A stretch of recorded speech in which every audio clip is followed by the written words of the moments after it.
সন্তান হতো তাহলে আমি তাকে বুকে নিয়ে দুগ্ধপান করাতাম। ভগবান তো অন্তর্যামী, মনে মনে তাকে কথা দিয়ে দিলেন, বলে যা, তোর এই ইচ্ছা একদিন অবশ্যই পূর্ণ হবে। কিন্তু যখন বামন ভগবান রাজা বলির সর্বস্ব হরণ করে নিলেন, তখন সেই পুতনা মনে মনে ভাবছে, সেই রত্নমালা যদি এটা আমার পুত্র হতো তাহলে আমি দুধের মধ্যে বিষ মাখিয়ে খাইয়ে মেরে ফেলতাম। ভগবান বললেন, যা, তোর এই ইচ্ছা অবশ্যই পূর্ণ হবে। তো ভগবান এই জন্মে তার দুগ্ধ পান করেছেন আর তার বিষও পান করেছেন। তার জন্য ভগবানের কাছে যখন কিছু চাইবে অনেক ভেবে চিনতে চাওয়া উচিত। প্রেম সে বলো। মা যশোমতী কি করলেন?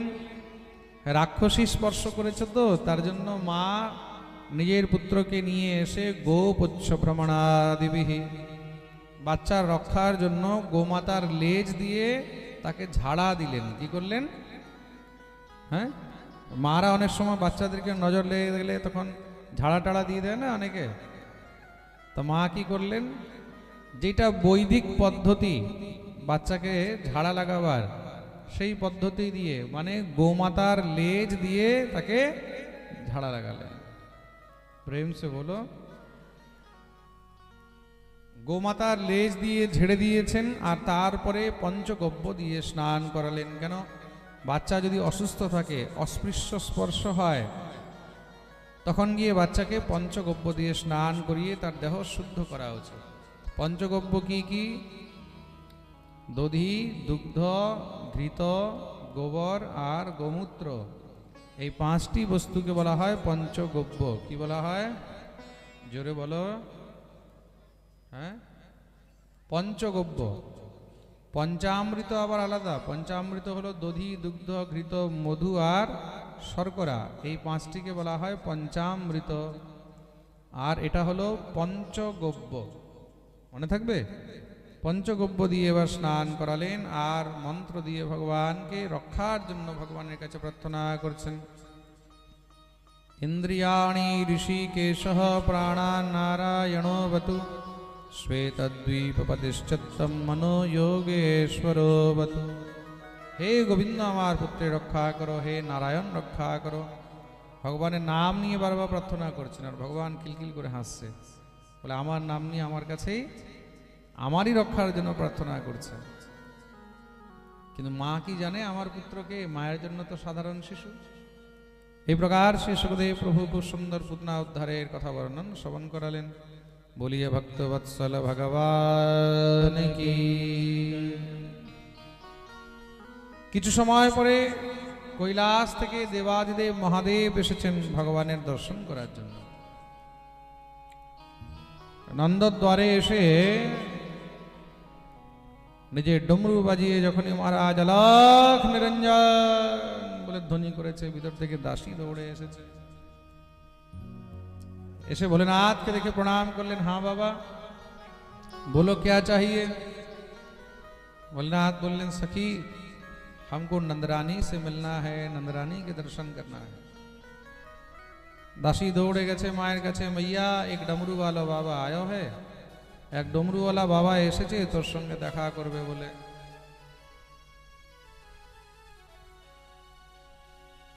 আর বলে আলোক নিরঞ্জন, আলোক নিরঞ্জন বলছে। কি কি, কেমন দেখতে? তা খুব সুন্দর সেই দাসী বর্ণন করছেন ভোলেনাথকে দেখতে কেমন দেখা যায়, ভোলেনাথের সমস্ত স্বরূপ ইত্যাদি বর্ণন।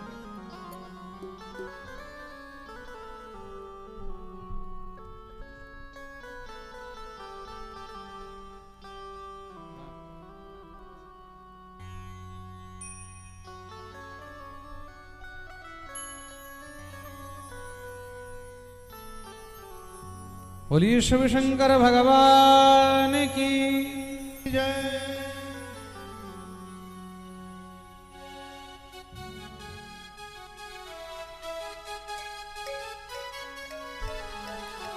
आज गोकुल की गलियों में नाचे जोगी मतवाला, आज गोकुल की गलियों में नाचे योगी मतवाला, आज गोकुल की गलियों में नाच जोगी मतवाला। आज गोकुल की गलियों में नाच योगी मतवाला। अलग निरंजन खड़ा पुकारे देखूंगा मैं नंदलाला। अलग निरंजन खड़ा पुकारे देखूंगा मैं नंदलाला। आज गोकुल की गलियों में नाच जोगी मतवाला। आज गोकुल की गलियों में नाच योगी मतवाला। अलग निरंजन खड़ा पुकारे देखूंगा तेरा लाला। अलग निरंजन खड़ा पुकारे देखूंगा मैं नंदलाला। ओम नमः शिवाय, ओम नमः शिवाय, ओम नमः शिवाय, हरि ओम नमः शिवाय।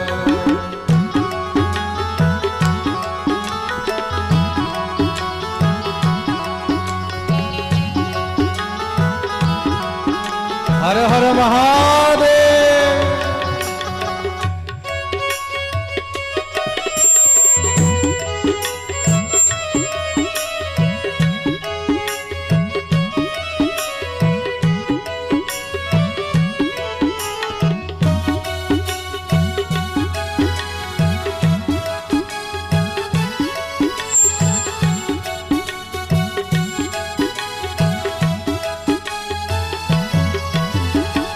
शैली श्रृंगी लिए हाथ में और डमरू त्रिशूल लिए। शैली श्रृंगी लिए हाथ में और डमरू त्रिशूल लिए। शैली श्रृंगी लिए हाथ में और डमरू त्रिशूल लिए। शैली श्रृंगी लिए हाथ में और डमरू त्रिशूल लिए। छमक छमा छम नाचे जोगी दर्शन की मन चाह लिए। चमक क्षमा छम नाचे योगी दर्शन की मन में चाह लिए। छमक छमा छम नाचे जोगी दर्शन की मन में चाह लिए। चमक क्षमा छम नाचे योगी दर्शन की मन में चाह लिए। पग में घुंघरू छम छम बाजे कर में जपते हैं माला। घुंघरू छम छम बाजे घर में जपते हैं माला। सखी वर्णन করছে মা দেখতে খুব অদ্ভুত যোগী। যোগী अजब आयो एक। আজ থেকে আগে তো এমন যোগী দেখিনি। বলে দেখতে কেমন? বলে শৈলী শৃঙ্গি লিয়ে হাত में। হাতের মধ্যে কি আছে? শৃঙ্গি। শৃঙ্গি মানে ওই যে ষাঁড়ের শিং হয় না, গরুর শিং। তো ভোলেনাথ ওই শিং। तो शैली श्रृंगी लिए हाथ में और डमरू। আর কি? ডমরু। ডমরু বাজাচ্ছে আর এক হাতে আছে ত্রিশূল। আর খুব আনন্দে মেতে রয়েছে। ছমক ছমা ছম নাচে যোগী। আর কি চায়? বলে তোর সঙ্গে দেখা করতে চায়। আর খুব আনন্দে নৃত্য করছে। পায়ের মধ্যে ঘুঙরু বেঁধে রেখেছে। ঘুঙরু पग में घुंघरू छम छम बाजे। और हाथेर मध्य की रयेछे? बोले रुद्राक्षेर माला रयेछे। अलग निरंजन खड़ा पुकारे देखूंगा मैं नंदलाला। अलग निरंजन खड़ा पुकारे देखूंगा मैं नंदलाला। आज गोकुल की गलियों में नाच जोगी मतवाला। गोकुल की गलियों में नाच योगी मतवाला। नमः शिवाय, ओम नमः शिवाय, ओम नमः शिवाय, ओम नमः शिवाय।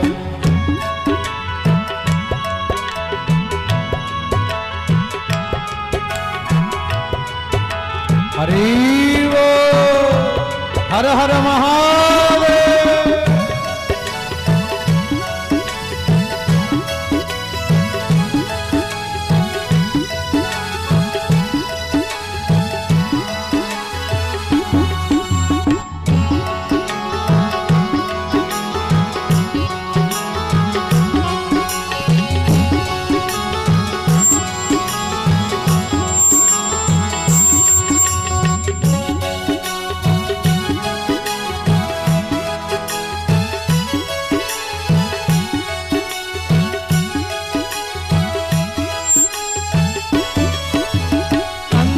बभूति रमावे जोगी बाघंबर तन में सोहे अंग बभूति रमावे योगी बाघंबर तन में सोहे अंग बभूति रमावे जोगी बाघंबर तन में सोहे अंग बभूति रमावे योगी बाघंबर तन में सोहे जटाजूट में गंग विराजे भक्त जनन के मन मोहे जटाजूट में गंग विराजे भक्त जनन के मन मोहे जटाजूट में गंग विराजे भक्त जनन के मन मोहे जटाजूट में गंग विराजे भक्त जनन के मन मोहे मस्तक पर श्री चंद्र विराजे गले में सरपन की माला पर श्री चंद्र विराजे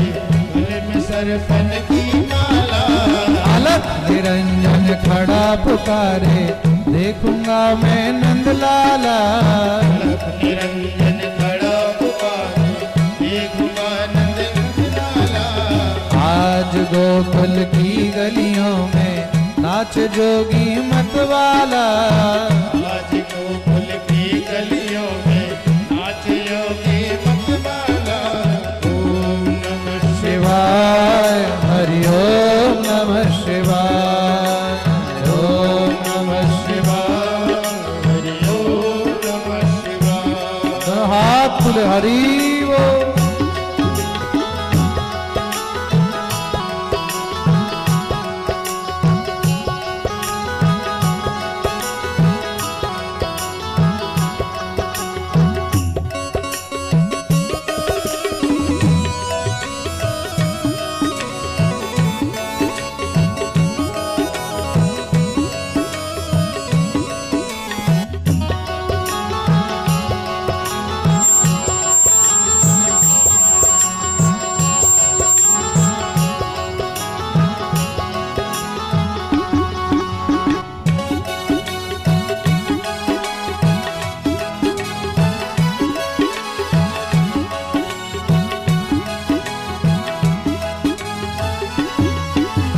राजद्वार पर खड़ा पुकारे बोलत है मधुरी वाणी राजद्वार पर खड़ा पुकारे बोलत है मधुरी वाणी राजद्वार पर खड़ा पुकारे बोलत है मधुरी वाणी राजद्वार पर खड़ा पुकारे बोलत है मधुरी वाणी अपने लाल दिखा दे मैया योगी ने मन में ठानी अपने लाल दिखाए मैया योगी ने मन में ठानी अपने लाल को दिखा दे मैया योगी ने मन में ठानी अपने लाल को दिखा दे मैया योगी ने मन में ठानी आँख हटाने पर न मानो देखूंगा तेरा लाला हटाने पर ना मानो देखूंगा तेरा लाला अलख निरंजन खड़ा पुकारे देखूंगा मैं नंदलाला निरंजन खड़ा पुकारे देखूंगा मैं नंदलाला आज गोकुल की गलियों में नाच जोगी मतवाला आज गोकुल की गलियों में नाच योगी मतवाला ओम नमः शिवाय हरि ओम नमः शिवाय ओम नमः शिवाय ओम नमः शिवाय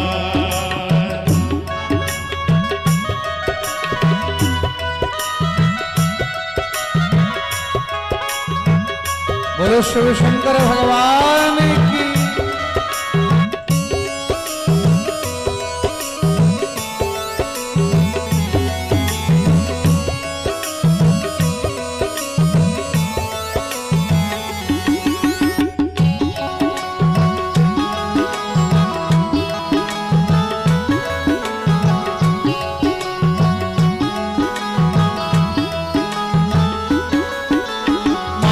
यशोदा द्वार पे आई अपने लाल को गोद लिए यशोदा द्वार पे आई यशोदा द्वार पे आई अपने लाल को गोद लिए। मात यशोदा द्वार पे आई अपने लाल को गोद लिए। अति विभोर होश योगी ने बाल रूप के दर्श किए। अति विभोर होश योगी ने बाल रूप के दर्श किए। अति विभोर होश योगी ने बाल रूप के दर्श किए। अति विभोर होश योगी ने बाल रूप के दर्श किए। चले हैं सुमिरत कृष्ण नाम को कैलाशी काशी वाला। स्मृत कृष्ण नाम को कैलाशी काशी वाला। अलग निरंजन खड़ा पुकारे देखूंगा मैं नंदलाला। निरंजन खड़ा पुकारे देखूंगा मैं नंदलाला। आज गोकुल की गलियों में नाच जोगी मतवाला। आज गोकुल की गलियों में नाच योगी मतवाला। अलग निरंजन खड़ा पुकारे देखूंगा मैं नंदलाला। दोनों हाथ तुले पुकारे देखूंगा मैं नंदलाला। आज गोकुल की गलियों में नाच जोगी मतवाला। आज गोकुल की गलियों में नाच योगी मतवाला। आज गोकुल की गलियों में नाच जोगी मतवाला। आज गोकुल की गलियों में नाच योगी मतवाला। ओम नमः शिवाय हरि ओम नमः शिवाय। ओम नमः शिवाय हरि ओम नमः शिवाय। ओम नमः शिवाय हरि ओम नमः शिवाय। ओम नमः शिवाय हरि ओम नमः शिवाय। ओम नमः शिवाय हरि ओम नमः शिवाय। ओम नमः शिवाय हरि ओम नमः शिवाय। ओम नमः शिवाय हरि ओम नमः शिवाय। ओम नमः शिवाय गाइए ओम नमः शिवाय। नमः शिवाय ओम नमः शिवाय ओम नमः शिवाय ओम नमः शिवाय ओम नमः शिवाय ओम नमः शिवाय ओम नमः शिवाय ओम नमः शिवाय ओम नमः शिवाय ओम नमः शिवाय ओम नमः शिवाय हरि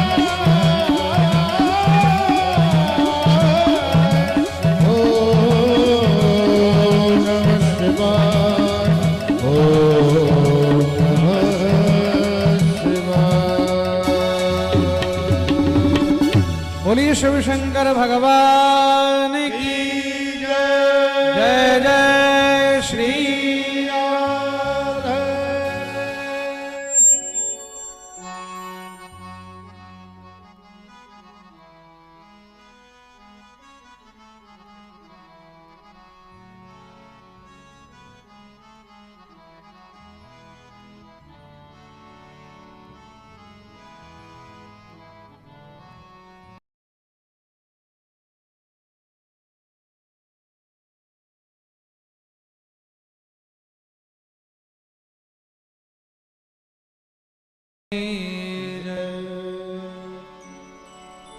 आज गोकुल की गलियों में नाच जोगी मतवाला। आज गोकुल की गलियों में नाच योगी मतवाला। आज गोकुल की गलियों में नाच जोगी मतवाला। आज गोकुल की गलियों में नाच योगी मतवाला। अलग निरंजन खड़ा पुकारे देखूंगा मैं नंदलाला। निरंजन खड़ा पुकारे देखूंगा मैं नंदलाला।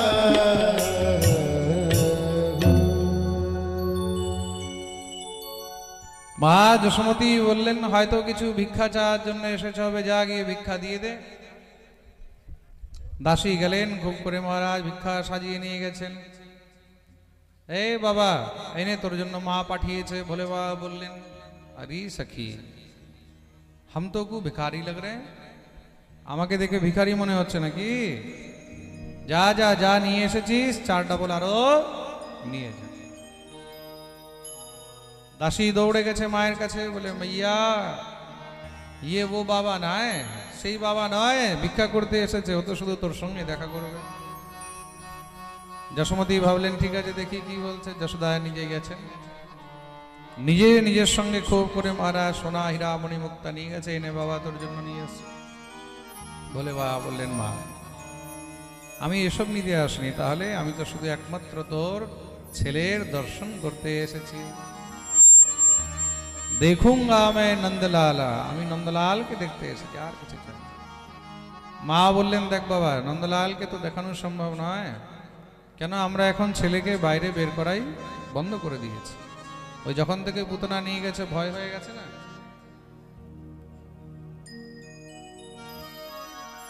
যখন থেকে পুতনা নিয়ে গেছে তখন থেকে ভয় হয়ে গেছে, আর সেই কারণে এখন আর ছেলেকে বাইরে বের করা হয় না। ভোলেনাথ বলছেন, দেখ মা, যাই হোক না কেন, তুই যতই মানা করিস না কেন, আমি তো দর্শন করেই যাব। তুই লাখ মানা করলেও আমি দর্শন করে যাব। যশোদা বললেন, ঠিক আছে, তুই যদি এত জিদি, তাহলে আমি তার থেকেও বড় জিদি, দর্শন হবে না মানে হবে না। ভোলেনাথ বললেন, ঠিক আছে, তাহলে তোর ঘরের সামনে এখানেই আমি আসন লাগিয়ে বসে যাচ্ছি। বলে বসে থাক। ভোলেনাথ ঘরের সামনেই মহারাজ এক গাছের নিচে আসন লাগিয়ে একদম ত্রিশূল কেড়ে বসে গেছে। মা যশোমতী ভিতরে গেছেন, এদিকে ভোলেনাথ বসে বসে গোবিন্দকে ডাকছেন, হে প্রাণবল্লভ, তোমার কি দর্শন হবে না? ভগবান ভক্তের ব্যাকুলতা দেখে নিজে আতুর হয়ে গেলেন।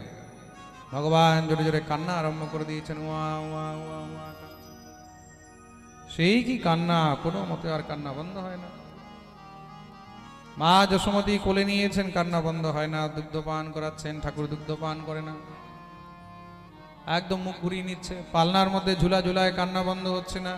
নিয়ে খেলনা দেখায়, কান্না বন্ধ হচ্ছে না। গান শোনায়, কান্না বন্ধ হচ্ছে না। ঘুম পাড়ায়, তাও কান্না বন্ধ হচ্ছে না। দাসীরা এসে বলল, মা একটি কথা বলবো? ওই যে তান্ত্রিক বাবা এসেছে না, ওই মনে হয় এখানে এসে কিছু জাদু টোনা করে দিয়েছে, ওই মনে হয় কোনো জাদু টোনা করে দিয়েছে। যখনই মা শুনেছে, মায়ের তো আরো রাগ উঠে গেছে।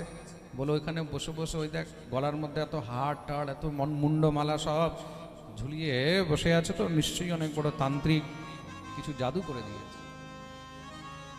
মায়ের এমন রাগ উঠেছে, দৌড়ে গেছে, এ বাবাজি, তোকে বলেছি না ছেলের দর্শন হবে না, বসে বসে এখানে তন্ত্রমন্ত্র করছিস, জাদু টোনা করছিস আমার ছেলের উপরে।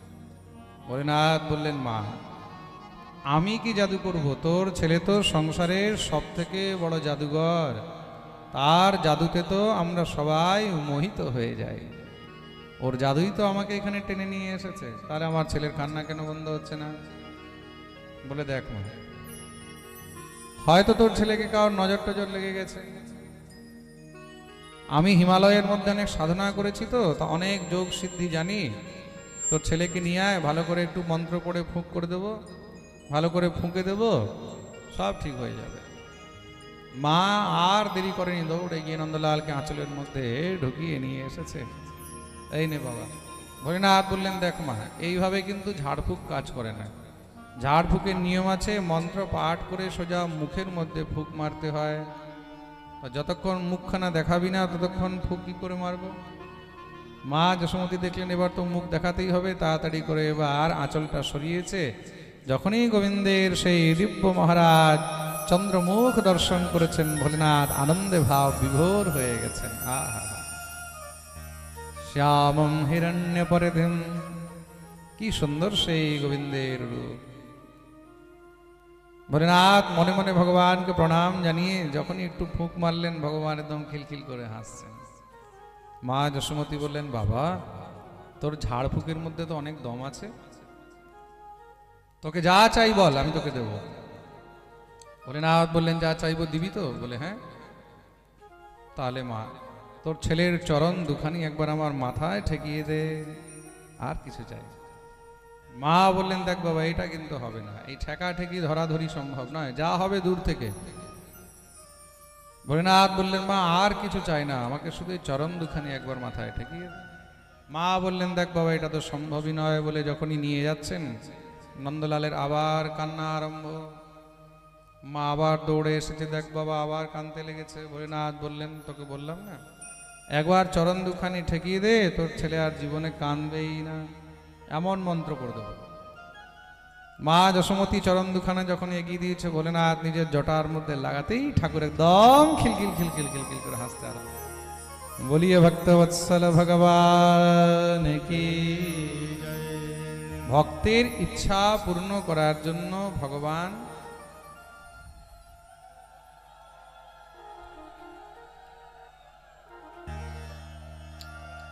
ভক্তের ইচ্ছা পূর্ণ করার জন্য ভগবান কি না করেন। হ্যাঁ, प्रबल प्रेम के पाले पड़कर प्रभु को नियम बदलते देखा, अपना मान टले टल जाए भक्त का मान न टलते देखा। মা যশোমতী বললেন, বাবা তুই থাকলে আমার কোনো চিন্তা হবে না, কেন তুই থাকলে আমার ছেলের সবসময় রক্ষা হবে, তুই এখানেই থেকে যা, আমি তোর জন্য সুন্দর মন্দির বানিয়ে দেবো। ভোলেনাথ বললেন, ঠিক আছে, তাহলে আর আমি কোথাও যাব না। খুব সুন্দর করে মহারাজ মন্দির বানিয়ে দিলেন, আর ভোলেনাথ আজও সেখানে বিদ্যমান আছে, নাম হলো চিন্তাহরণ। বলিয়ে চিন্তাহরণ মহাদেব কি জয়। আপনারা যখন 84 ক্রোশ যাত্রা করবেন, 84 ক্রোশ যাত্রা করার সময় তখন গোকুলের কাছে এই চিন্তাহরণ মহাদেব আজও দর্শন পাবেন। প্রেম সে বলো। আমাদের একদিনের প্রসাদ ওই চিন্তাহরণ মহাদেব মন্দিরের মধ্যেই হয়। আমাদের 84 ক্রোশ পরিক্রমার মধ্যে একদিন প্রসাদের ব্যবস্থা ওই মন্দিরেই রন্ধন হয়। খুব সুন্দর স্থান চিন্তাহরণ মহাদেব। ব্রজের মধ্যে এক থেকে এক অদ্ভুত স্থান রয়েছে। রাবল রাধারানীর জন্মস্থান, লোহবন, চন্দ্রাবলী সখীর গ্রাম, রাধারানীর যে ছোট বোন, রাধারানীর ছোট বোনের নাম কি জোরে বলো? চন্দ্রাবলী। তো ভগবতী চন্দ্রাবলীর মন্দির। তারপরে নন্দ বাবার কুলদেবী, আমাদের সবার কুলদেবী কুলদেবতা আছে তো। বাচ্চা যখন জন্ম হয় তখন তার মস্তক মুন্ডন হয় কোথায়? কুলদেবতার কাছে বা কুলদেবীর কাছে। যাদের যাদের যেখানে মানসী থাকে বা যেখানে কুলদেবতা থাকে। তার নন্দ বাবার কুলদেবী হলেন আনন্দী বন্দী। কুলদেবীকে জোরে বলো? আনন্দী বন্দী দেবী। 84 ক্রোশ যাত্রার মধ্যে নন্দ বাবার কুলদেবীর মন্দির দর্শন হয়, আনন্দী বন্দী। আনন্দী বন্দী দর্শন ইত্যাদি প্রভৃতি অনেক স্থান রয়েছে যেগুলো আমরা এখনো জানি না, এগুলো অবশ্যই দর্শন করা উচিত। ভগবানের যখন জন্ম হয়েছে, জন্ম নেওয়ার পরে ভগবানকে যে স্নান করা হয়েছিল, স্নান করে ভগবানকে মুছে যেই কাপড়টা ফেলা হয়েছে, তা স্নানের পরে যেই বস্ত্র দিয়ে ভগবানকে মোছা হয়, বাচ্চাকে মোছা হয়, ওটাকে বলে পোতরা। কি বলে? আমাদের ব্রজভাষায় বলে पोतरा। पहुंच के जो फेंक दिया जावे बाकू पोतरा के। তা সেই যে ফেলেছে, ওই যে কাপড়টা ফেলেছে, সেটা একটা কুণ্ড, সেই কুণ্ডটার নাম হলো পোতরা কুণ্ড। কুণ্ডের নাম কি?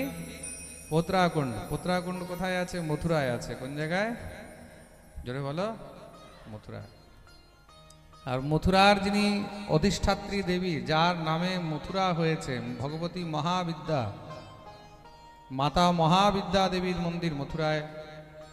শ্রী ধ্রুবজি মহারাজ যেখানে তপস্যা করেছেন, সেই ধ্রুব টিলা, মধুবন ইত্যাদি অনেক সুন্দর সুন্দর স্থান, এগুলো ব্রজের মধ্যে দর্শনীয়। প্রেম সে বলো, জোর সে বলো, আরো জোরে, আরো জোরে, সবাই দোনো হাত তুলে জয় জয় শ্রী রাধে।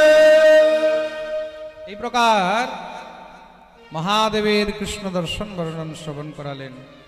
এদিকে কংস আরেকটি অসুর পাঠিয়েছে, তার নাম হলো তৃণাবর্ত। তৃণাবর্ত শান্তরয় বাত্যারূপধরো হরন কৃষ্ণম নভো গতো গন্তুম নাশক্নোদ্ভূরিভারভে। তৃণাবর্ত এসেছেন ভগবানকে বধ করার জন্য, হত্যা করার জন্য। ভগবান সেই তৃণাবর্তেরই উদ্ধার করে দিলেন, তার গোবিন্দায় নমো নমঃ। আমাদের ব্রজের মধ্যে পরশুদিন একটা অনেক বড় দুর্ঘটনা হয়েছে আমাদের বৃন্দাবনে। আমাদের বৃন্দাবনে একজন অনেক বড় গো ভক্ত ছিল, গোমাতার ভক্ত, গো সেবক, বিশাল বড় গোশালা চালায় উনি। ওনার নাম ছিল চন্দ্রশেখর বাবা, সাধু ছিলেন চন্দ্রশেখর বাবা। ওনাকে ফর্সাওয়ালা বাবাও বলা হতো, হাতে একটা ফর্সা থাকতো ওনার। যেই গরুগুলোকে গো হত্যা করার জন্য মানে কসাইখানা নিয়ে যাওয়া হতো, ওইগুলোকে উনি পুলিশ প্রশাসন নিয়ে ছাড়িয়ে নিয়ে আসতেন, ছাড়িয়ে নিয়ে এসে নিজের এখানে ওইগুলোকে সেবা করতেন। যেইখানেই উনি খবর পেত যে গরু পাচার হচ্ছে, সেখানে সঙ্গে সঙ্গে দৌড়ে চলে যেত। এরকম নয় যে গরু পাচার শুধু বাংলাতেই হয়, সব জায়গাতেই হয়, কিন্তু তো মন দিয়ে শুনবে। তা উনি যেইখানেই খবর পেত সঙ্গে সঙ্গে ওনার একটা স্বয়ংসেবী সংস্থা ছিল, গোরক্ষক দল, গোমাতা রক্ষার জন্য। যেখানেই শুনতো, খবর পেত যে এরকম গরু পাচার হচ্ছে, সঙ্গে সঙ্গে উনি ওখানে নিজের দল নিয়ে চলে যেত। যেরকম করেই হোক ওখান থেকে গরুগুলোকে ছাড়িয়ে নিয়ে আসতো। পরশুদিন এরকমই রাত্রিবেলায় খবর পেয়েছে উনি কোথাও গরু পাচার হচ্ছে। তা বড় ট্রাকে করে গরু নিয়ে যাচ্ছিল পাচার করার জন্য। মানে পাচার করা মানে কি, ওইগুলো কসাইখানাতে দেওয়ার জন্য। তো কসাইখানা থেকে বাঁচাবার জন্য ওনারা খুব সংঘর্ষ করেছেন জীবনে। তা ওই গরুগুলোকে উদ্ধার করার জন্য যখন গেছেন, তো সেই যারা গরু পাচার করছে ওনার উপরে ট্রাক চালিয়ে দিয়ে চলে গেছে, ওনার হত্যা করে দেওয়া হলো। এটা তো অ্যাক্সিডেন্ট নয়, এটা হলো হত্যা। তার জন্য আমাদের সমস্ত ব্রজের মধ্যে সবার মনে খুব দুঃখ হয়েছে, যেহেতু উনি আমাদের অনেক প্রিয়জন ছিলেন, আর গোমাতার জন্য তিনি অনেক কিছু করেছেন। আর পরশুদিন নিজের এই শরীরকেও তিনি বলিদান করে দিলেন শুধুমাত্র একমাত্র গোমাতার রক্ষার জন্য। এই নিয়ে বিশাল বড় আন্দোলন কালকে হয়েছে আমাদের ব্রজে। অনেক রাস্তা টাস্তা জাম হয়েছে, অনেক গাড়ি টাড়ি পুড়িয়ে দিয়েছে, আমি খবরেও দেখলাম, ফোন আসলো, শুনলাম। খুব দুঃখিত আমি এই বিষয়ে, যে আমাদের ভারত ভূমি সনাতন ধর্মের ভূমি, এই সনাতন ধর্মের ভূমির মধ্যে গোমাতা রক্ষার জন্য আমাদেরকে এত পরিশ্রম করতে হচ্ছে, এত লড়াই করতে হচ্ছে। নিজের মন্দির বাঁচাতে আমাদেরকে লড়াই করতে হচ্ছে, নিজের ধর্মকে বাঁচাবার জন্য আমাদেরকে লড়াই করতে হচ্ছে, নিজের গোমাতাকে রক্ষা করার জন্য আমাদেরকে লড়াই করতে হচ্ছে। বাস্তবেই কি প্রকৃত আমরা সনাতন ধর্মযুক্ত এই ভারতবর্ষের মধ্যে আছি? না, সত্যি ভারত এখনো স্বাধীন হয়নি, ভারত এখনো পরতন্ত্র হয়ে আছে। নিশ্চয়ই অনেক বড় সিন্ডিকেট তো কাজ করছে।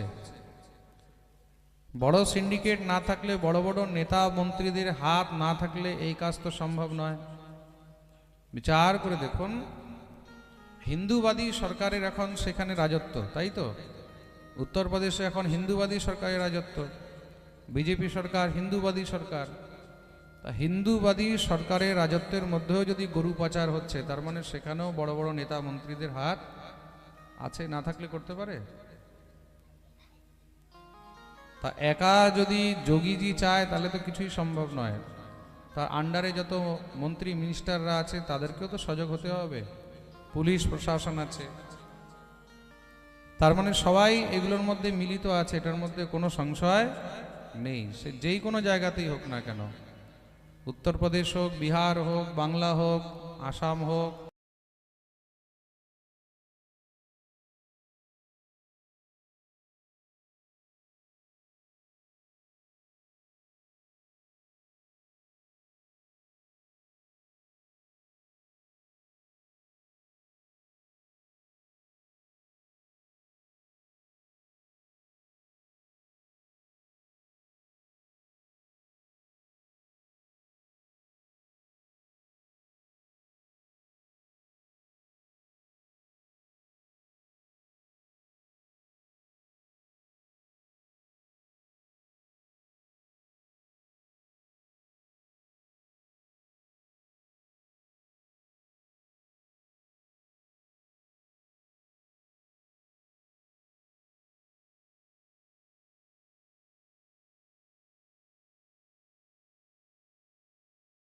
এটার মধ্যে কোনো সংশয় নেই। এই ব্যাসপীঠ থেকে পরম গৌভক্ত চন্দ্রশেখর বাবার জন্য আমরা সবাই প্রভুর শ্রীচরণে প্রার্থনা জানাই, প্রভু তাকে নিজের শ্রীচরণে স্থান দেন।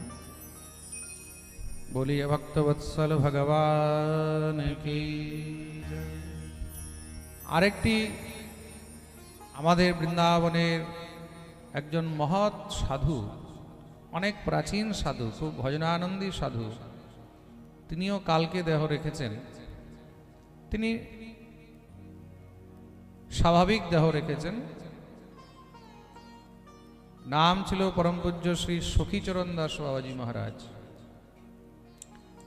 আমরা এখান থেকে ডায়মন্ড হারবার থেকে পাঠে যাব বারুইপুর।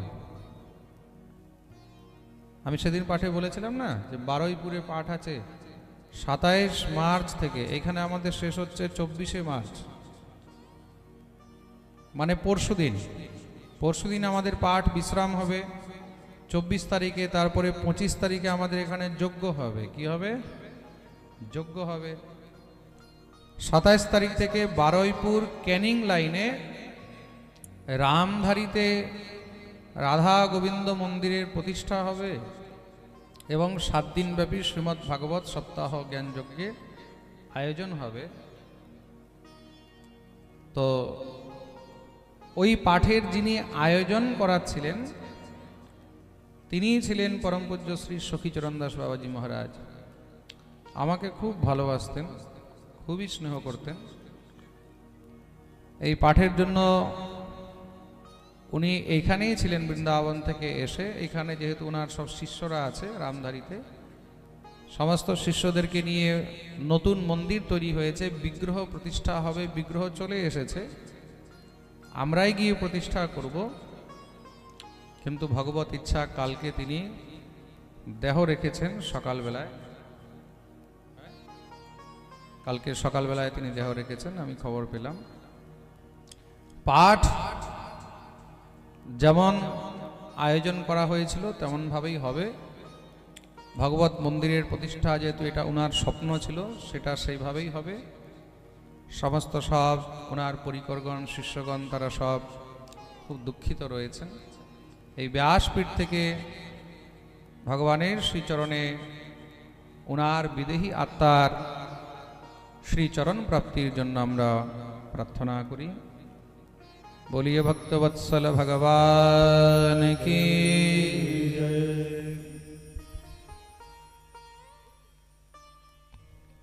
দেখুন, এদম শরীরম মম দুর্বিভাব্যম ততো হি মাম ঋষভম প্রাহুরার্য।